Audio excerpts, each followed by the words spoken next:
군인들이 예수를 끌고 브라이도리온이라는 뜰 안으로 들어가서 온 군대를 모으고 예수에게 자색 옷을 입히고 가시관을 엮어 씌우고 경례하여 이르되 유대인의 왕이여 평안할지어다 하고 갈대로 그의 머리를 치며 침을 뱉으며 울어서라더라. 희롱을 다 한 후 자색 옷을 벗기고 도로 그의 옷을 입히고 십자가에 못 박으려고 끌고 나가니라. 같이 받은 사람과 그의 어찌 불의된 사람 시몬이 시골로 돌아와서 지나가는데 그들이 그를 억지로 같이 가게 하여 예수의 십자가를 지고 예수를 끌고 골고다라 하는 곳에 이르러 모야를 탄 포도주를 주었으나 예수께서 받지 아니하시니라. 십자가에 못 박고 그 옷을 나눌세 누가 어느 것을 가질까 하여 제비를 뽑더라. 내가 제3시가 되어 십자가에 못 박으리라. 그 위에 있는 죄패에 유대인의 왕이라 썼고 강도들을 예수와 함께 십자가에 못 박으니 하나는 그의 우편에 하나는 좌편에 있더라. 지나가는 자들은 자기 머리를 흔들며 예수를 모욕하이르되 아하 성전을 헐고 사흘에 짓는 자여 내가 너를 구원하여 십자가에서 내려오라 하고 그와 같이 대제사장들도 서기관들과 함께 희롱하며 서로 말하되 그가 남은 구원하였으되 자기는 구원할 수 없도다. 이스라엘 왕 그리스도가 지금 십자가에서 내려와 우리가 보고 믿게 할지어다 하며 함께 십자가에 못 박힌 자들도 예수를 욕하더라. 십자가의 형이 결정되자 빌라도는 브라이도리온에 군대를 모으고 예수를 끌고 가게 합니다. 이 브라이도리온은 총독의 관절을 말하는데 총독은 평소에 가이사랴에 거주하였는데 유월절 기간에는 사람들이 수백만 명이 모이잖아요. 그러니까 치안을 위해서 그 기간 동안 이 가이사랴에서 예루살렘에 이 군대를 데리고 와서 이 저택에 머물렀습니다. 로마 군병들은 이 브라이도리온 뜰 안에서 예수님을 마음껏 조롱하고 온갖 모욕을 다 가합니다. 이 자색은 이 마태는 홍포라고 했는데 이 자색은 왕족만이 입을 수 있는 옷입니다. 아마 헤롯이나 빌라도가 입다가 아마 버린 옷일 것입니다. 그리고 가시 면류관을 엮어 씌웠습니다. 그리고 갈대를 예수님의 손에 들리게 했습니다. 갈대는 왕권을 상징하는 왕호를 대신한 것으로 그 예수님을 아주 우스꽝스러운 광대처럼 만든 거예요. 그리고 왕이여 평안할지어다 라고 경례했습니다. 이것은 이제 황제에게 문안하는 말투입니다. 이런 행위는 예수님을 경멸하는 동시에 바로 이렇게 초라한 자가 유대인의 왕이다. 너희들이 이런 자를 왕으로 모셨다라고 유대인 전체를 비웃고 모독하는 행위이기도 했습니다. 그리고 갈대로 예수님 머리를 내리치고 침을 뱉으며 꿇어 절하였습니다.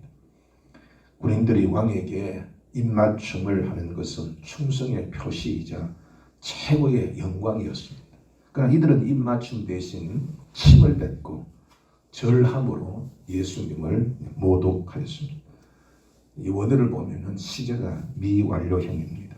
그러니까 이런 일은 한 번에 끝난 게 아니라 계속해서 반복해서 여러 차례 흥이 깨질 때까지 그렇게 했다는 것이죠. 마음껏 군인들이 조롱하고 난 후에 그것도 한두 번이지 흥이 깨지지 않겠습니까?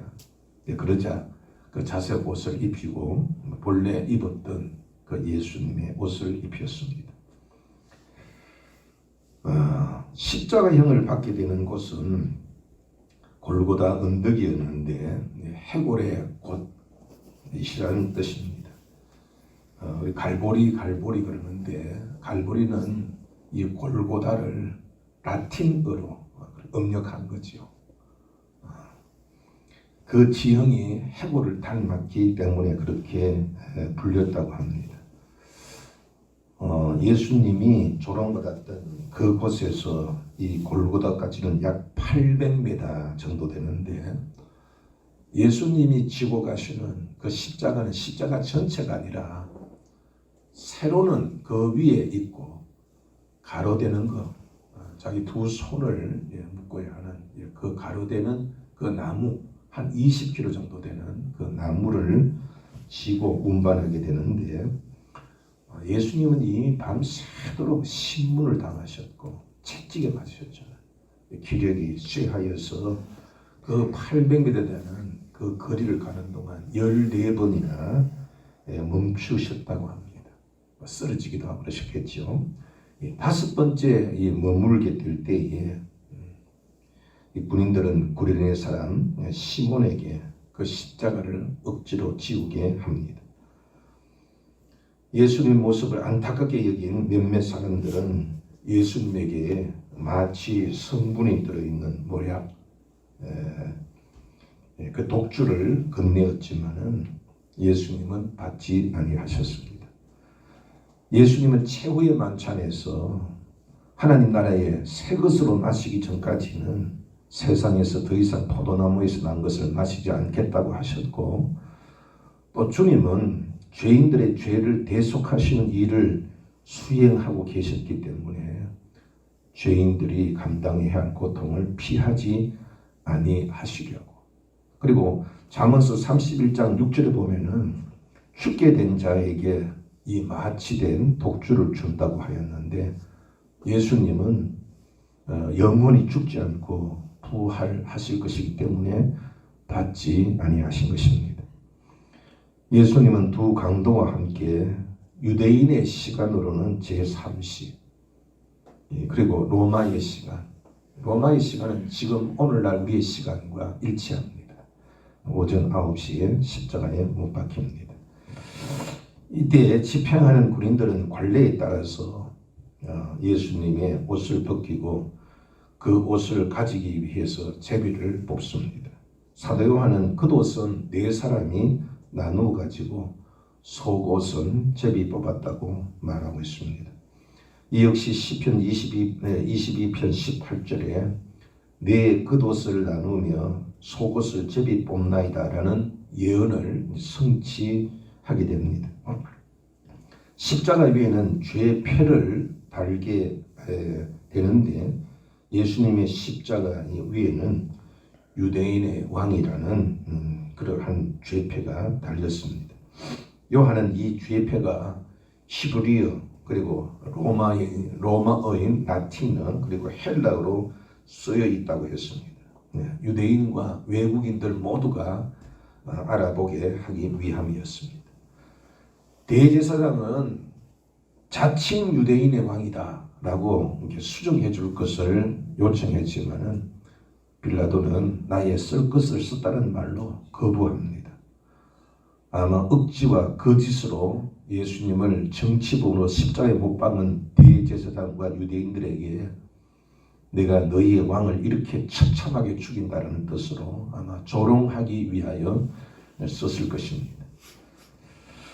골고다는 예루살렘 성과 매우 가까운 대로변이었고 또 성 가까이에는 시장도 있습니다. 지금도 그 가는 그 길에는 시장이 되어서 아주 사람들이 많이 붐비는 곳이에요. 그래서 이게 지나가는 이 사람들까지도 머리를 흔들며 예수님을 모욕하였습니다. 머리를 흔든다는 것은 아주 강한 조롱과 멸시의 행위입니다. 그리고 성전을 헐고 사흘에 짓는 자여라고 했는데 이 말은 거짓 증인들이 했던 말과 동일한 것으로 보아서 이 거짓 증인들이 십자가 있는 곳까지 따라와서 조롱했던 것으로 보입니다. 그리고 네가 너를 구원하여 십자가에서 내려오라고 조롱하였고 대제사장과 서기관들도 희롱하면서 남은 구원하면서 정작 자신은 구원할 수 없구나. 어디 이스라엘 왕 그리스도라면 십자가에서 내려오는 것을 우리에게 보여주어서 우리를 믿게 하라고 조롱하였고, 십자가에 함께 못 박힌 한편 강도까지도 예수님을 모독했습니다.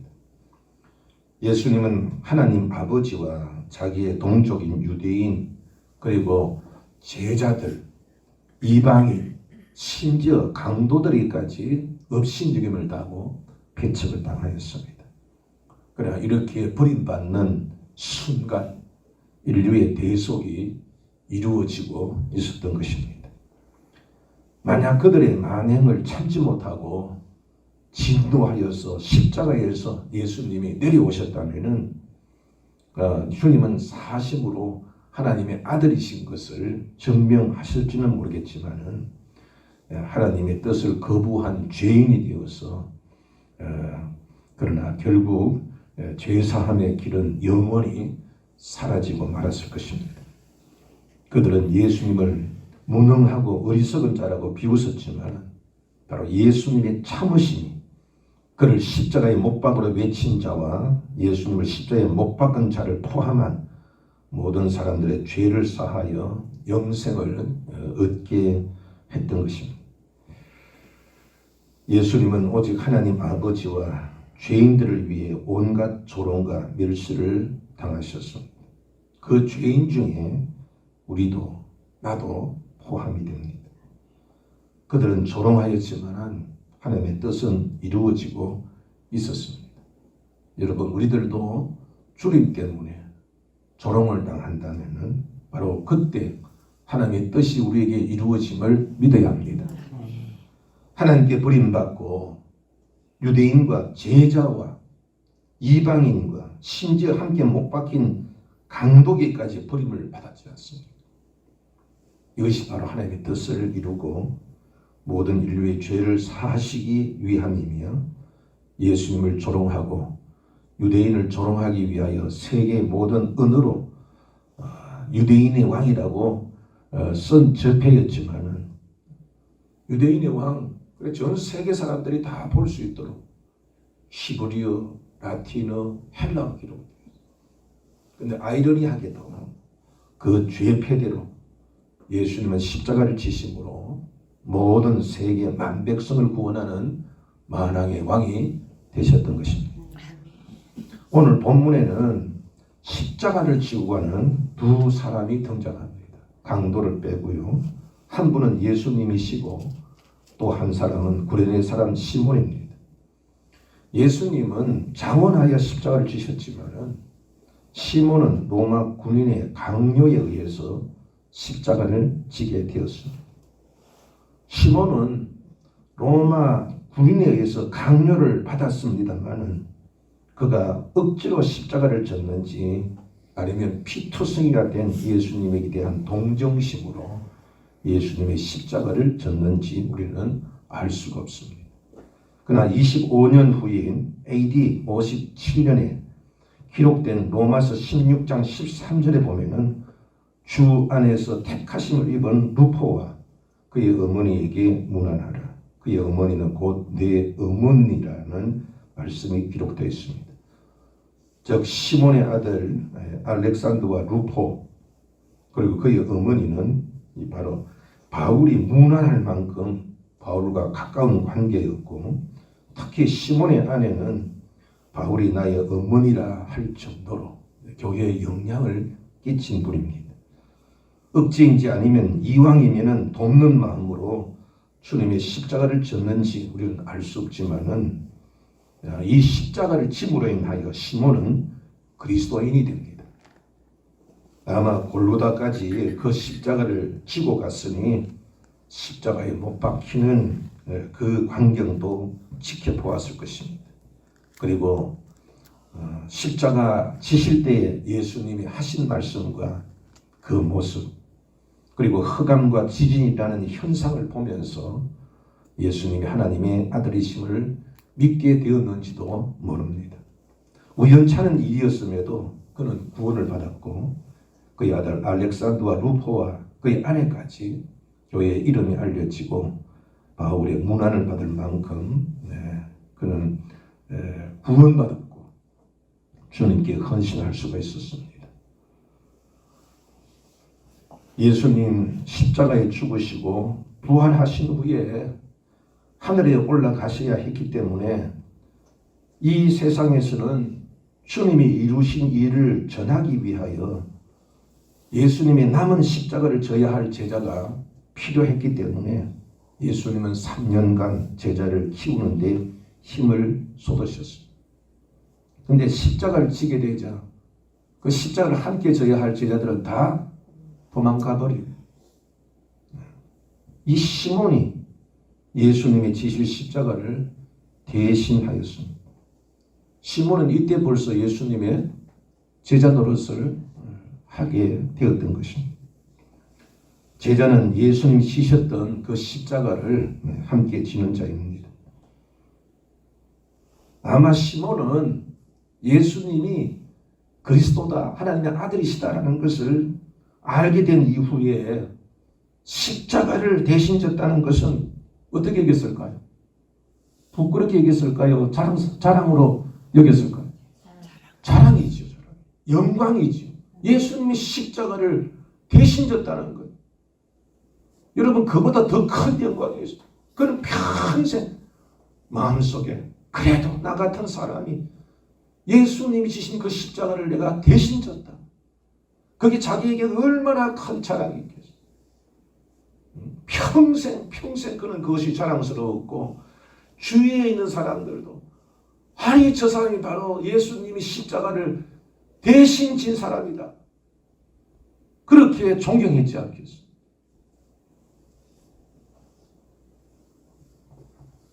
여러분들, 제자는요 예수님이 지셨던 십자가를 함께 지는 자입니다. 주님의 남은 십자가를 지는 사람들이 제자입니다. 그런데 우리는 주님의 십자가를 함께 지거나 대신 진다는 것을 자랑스러워하고 있습니까?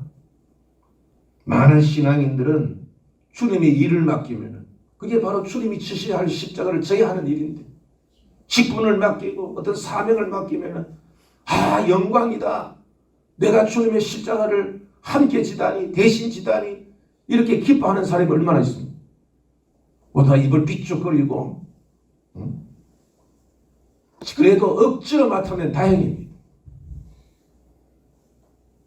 주를 위해 참고 견디는 것도 십자가를 지는 겁니다. 그걸 영광으로 여기지 않습니다. 예수님이 하나님께 버림을 받고 유대인에게 버림을 받고 자기의 제자에게 버림을 받고 이방인에게 버림을 받고 심지어 강도들에게도 모욕을 받을 때에 참으셨잖아요. 자기 자신이 그렇게 버림을 받을 때에 바로 구원의 역사가 시작되었고 주님의 영광도 그때에 빛이 나기 시작합니다. 주님이 지신 십자가는 주님을 위한 십자가가 아닙니다. 그것은 바로 나 같은 죄인을 위하여 지신 십자가임을 우리는 믿어야 됩니다. 그걸 우리 믿어야 돼요. 여러분, 누가요 나한테 밥 한 끼 사면요 내가 밥 한 끼 사줘야 돼요. 그게 인지상정 아닙니까? 주님이 나를 위하여 그런 고통을 당하셨다면 우리는 거기에 대하여 10분의 1이라도 하는 신용을 하는 것이 그게 정상적인 신앙인의 모습이에요. 그러나 그런 사람들이 과연 얼마나 됩니까? 나부터 시작하였어. 우린 여러분들 예수 믿는 사람이 되어야 돼요. 주님의 제자가 되어야 됩니다. 억지로가 아닌 영광으로 알고 기쁨으로 알고 주님께서 했잖아요. 나로 인하여 너희 욕먹으면은 그게 바로 하늘의 상이 된다는 걸 기억해라. 그게 영광인 줄 알아라. 그렇게 주님 말씀하셨다.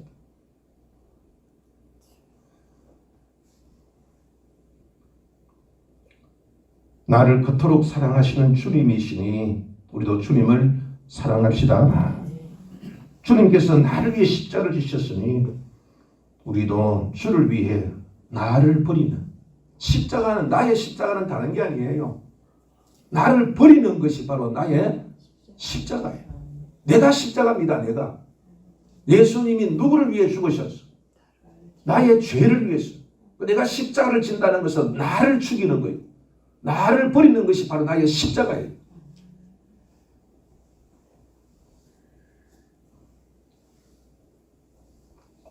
주님이 나를 위하여 십자가를 지셨으니 우리도 주를 위하여 십자가를 집시다. 예. 오면요. 그때는 나를 생각하는 게 아니라 누굴 생각해요? 십자가를. 주님을 바라봐요. 또 우리가 주를 위해 고난 받으면은 주님께서 외면하시겠습니까? 아니면 나를 귀히 여기며 나를 구원하시겠습니까? 주님이 나를 위하여서 고난을 당하셨으니 나도 주를 위해서 고난받는 것이 옳다면은 내가 주를 위하여 고난을 받는다면은 주님께서 어찌 외면하시겠어요? 나를 귀히 여기며 나를 그 손에서 건지시고 나를 복되게 하지 않겠습니까? 이 바로 루포의 아버지 시몬이 주님의 십자가를 대신 졌을 때 주님은 그를 기억하셨고 그의 온 집안 구원받고 하나님 주신 은혜로 교회의 큰 헌신으로 그의 바울을 돕는 그 하나님의 큰 일을 할 수 있었다는 것. 하늘의 상이 얼마나 크겠어요. 여러분 우리들도 즐거운 마음으로 십자가를 집시다. 오늘 찬송처럼 너희 마음에 슬픔이 가득할 때 주님의 십자가를 집시다. 잘 감당하면은 그것이 복됩니다. 시몬의 영광이 되었고 그의 가족까지 구원과 복을 받았던 것처럼 십자가를 즐거운 마음으로 감당할 수 있는 복된 저와 여러분 우리 교회가 되기를 주님의 이름으로 축복합니다. 기도하십시다. 하나님 아버지 시몬이 우연이 아닌 하나님의 택함으로 주님의 십자가를 대신 지는 영광과 가족 모두 구원받는 복을 받았던 것처럼 저희를 택해 주심을 감사함을 드립니다. 때로는 억지나 강요에 의해서 주님의 십자가를 져야 할 때가 있을지라도 원망이나 불평이나 거절을 하지 않게 하시고 오히려 주님에게 택함 받은 영광이요 장차 주실 복을 미리 받는 것처럼 감사하며 주님 즐거운 마음으로 감당하게 하여 주옵소서. 주님의 십자가가 하나님의 뜻을 이루며 죄인된 우리를 구원하시기 위함이었던 것처럼 우리도 주님을 위해 그리고 다른 사람을 살리기 위해 내가 죽을 수 있는 십자가를 지게 하여 주옵소서. 주님을 위해서라면 주님 몸된 교회를 위해서라면 기꺼이 맡겨진 십자가를 잘 감당하게 하여 주옵소서.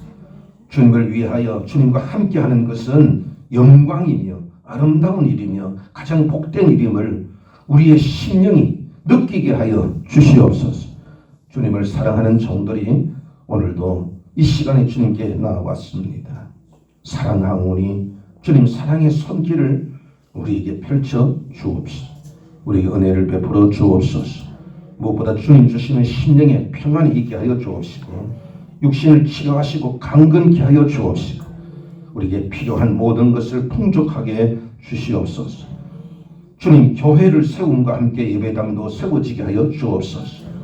오늘 이 하루도 주님께서 함께 하시며 안전케 하시고 복되게 하시기를 간절히 구하오며 우리 주님 예수님 이름으로 기도드립니다. 아멘.